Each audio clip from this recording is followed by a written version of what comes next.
그때 아말렉이 와서 이스라엘과 르비딤에서 싸우니라. 모세가 여호수아에게 이르되 우리를 위하여 사람들을 택하여 나가서 아말렉과 싸우라. 내일 내가 하나님의 지팡이를 손에 잡고 산 꼭대기에 서리라. 여호수아가 모세의 말대로 행하여 아말렉과 싸우고 모세와 아론과 훌은 산 꼭대기에 올라가서 모세가 손을 들면 이스라엘이 이기고 손을 내리면 아말렉이 이기더니 모세의 팔이 피곤함에 그들이 돌을 가져다가 모세의 아래에 놓아 그가 그 위에 앉게 하고 아론과 훌이 한 사람은 이쪽에서 한 사람은 저쪽에서 모세의 손을 붙들어 올렸더니 그 손이 해가 지도록 내려오지 아니한지라. 여호수아가 칼날로 아말렉과 그 백성을 쳐서 무찌르니라. 여호와께서 모세에게 이르시되 이것을 책에 기록하여 기념하게 하고 여호수아의 귀에 외워 들리라. 내가 아말렉을 없이하여 천하에서 기억도 못하게 하리라. 모세가 제단을 쌓고 그 이름을 여호와 니시라 하고 이르되 여호와께서 맹세하시기를 여호와가 아말렉과 더불어 대대로 싸우리라 하셨다 하였더라. 출애굽기 17장 8절로 16절. 귀하신 성도 여러분, 우리 신앙의 여정에는 반드시 싸움이 있습니다. 출애굽의 기적을 경험했다고 해서 하나님의 은혜를 분명히 보았다고 해서 전쟁이 사라지지는 않습니다.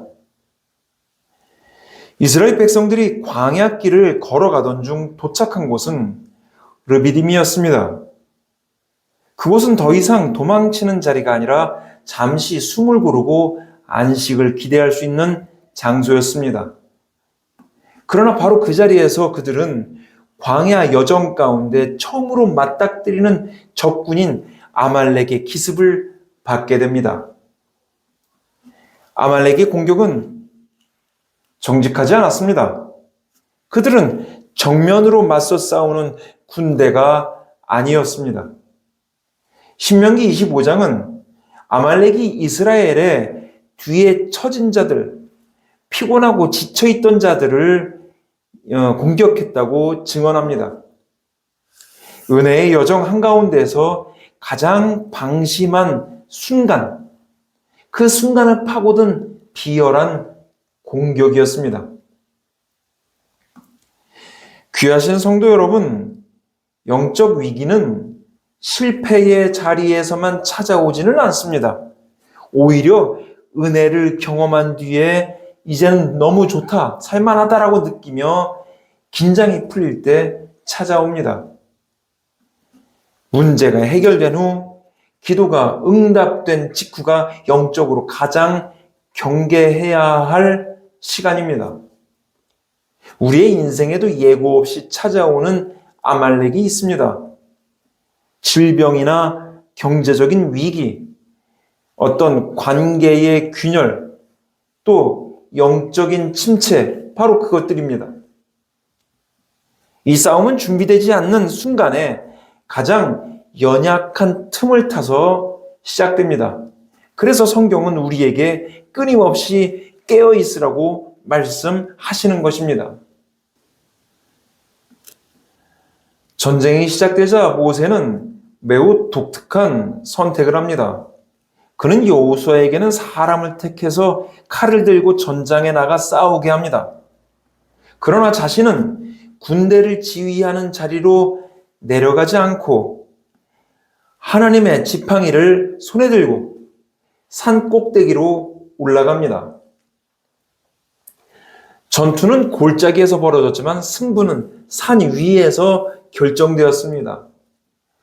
모세의 손이 하나님을 향해 들려 있을 때 이스라엘이 이기고 그 손이 내려올 때 아말렉이 우세했습니다.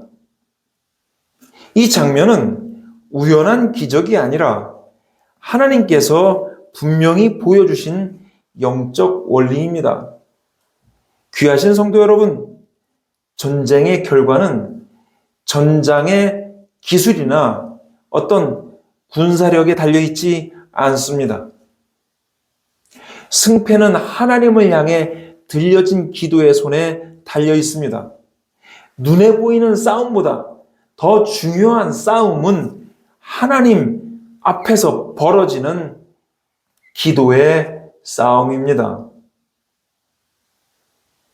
많은 사람들이 삶의 현장에서 최선을 다해 분투합니다. 문제를 해결하기 위해 칼을 갈고 전략을 세우며 애씁니다.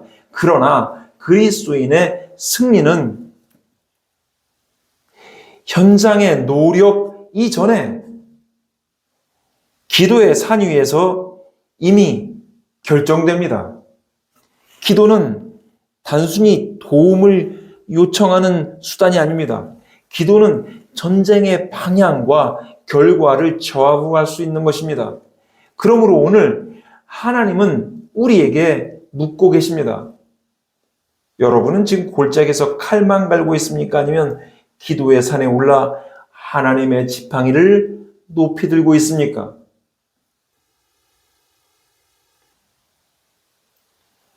그러나 기도하던 모세 역시 인간이었습니다. 시간이 흐르자 그의 팔은 피곤해졌고 들려있던 손이 점점 내려오기 시작합니다. 그 순간 골짜기에서 싸우던 이스라엘의 군사들도 밀리기 시작합니다. 기도의 손이 내려오자 전장의 흐름도 함께 흔들린 것입니다. 바로 그때 아론과 훌이 나섭니다. 그들은 모세를 돌 위에 앉히고 한 사람은 이쪽에서 한 사람은 저쪽에서 그의 팔을 붙들어 올립니다. 성경은 그 결과를 이렇게 증언합니다. 모세의 손이 해가 지도록 내려오지 아니하였더라. 이 장면은 분명히 말해줍니다. 하나님의 일은 결코 혼자 감당하도록 만들어지지 않았습니다. 아무리 영적인 지도자라고 할지라도 혼자서 끝까지 손을 들고 있을 수 없습니다. 기도 역시 개인의 결단으로 시작되지만 공동체의 동역으로 완성됩니다. 교회는 서로의 연약함을 보완하는 거룩한 공동체입니다. 기도에 팔이 지쳐서 내려오는 지도자를 위해서 또 고난 속에 낙심한 성도들을 위해서 곁에서 돌이 되어주고 팔이 되어주는 아론과 훌이 있을 때 승리는 멀어지지 않습니다. 기도하는 사람을 기도로 받쳐주는 공동체, 지친 손을 붙들어주는 동역자가 있을 때 전장은 무너지지 않습니다. 교회나 동역자는 각자가 혼자서 싸우는 것이 아니라 함께 손을 들어 하나님 앞에 서는 그런 거룩한 자리입니다.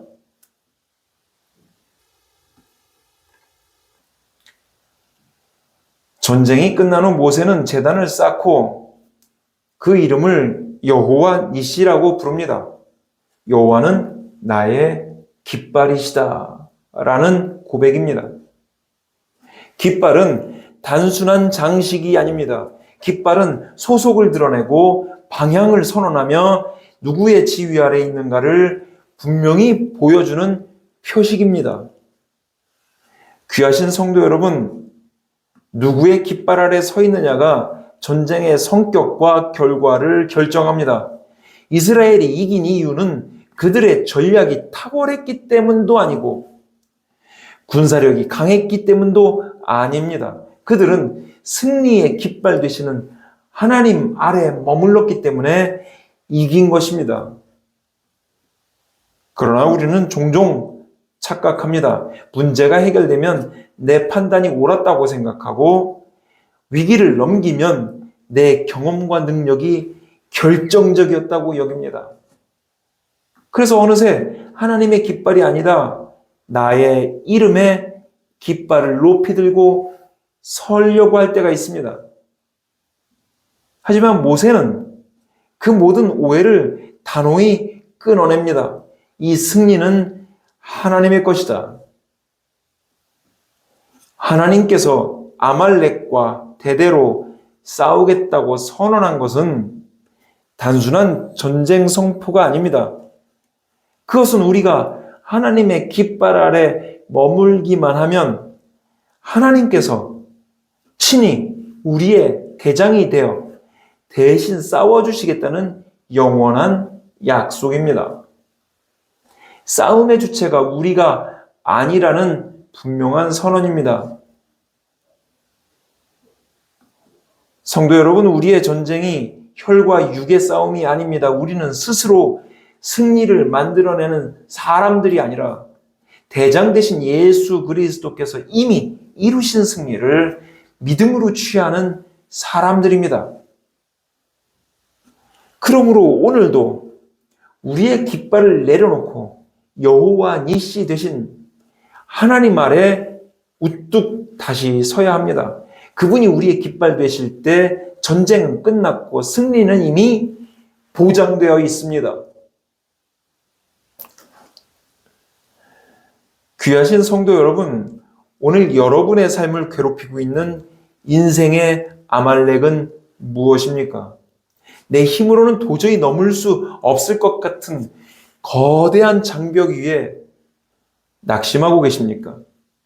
혹시 여러분은 지금도 골짜기에서만 싸우고 있지는 않습니까? 그러나 성경은 분명히 말합니다. 승리는 골짜기에서 시작되지 않습니다.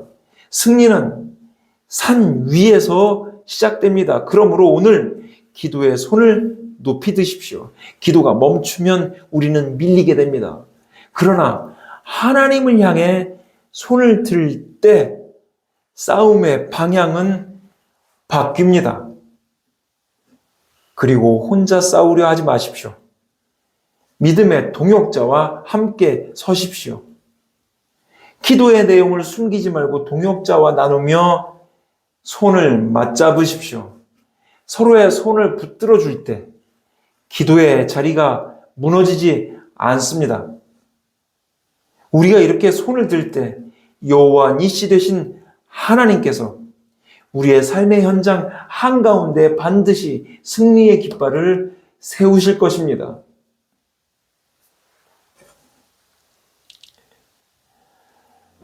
오늘도 우리의 깃발 되신 하나님과 함께하며 담대히 전진하여 마침내 주님 안에서 완전히 승리를 누리는 모든 성도가 되시기를 예수 그리스도의 이름으로 축원합니다.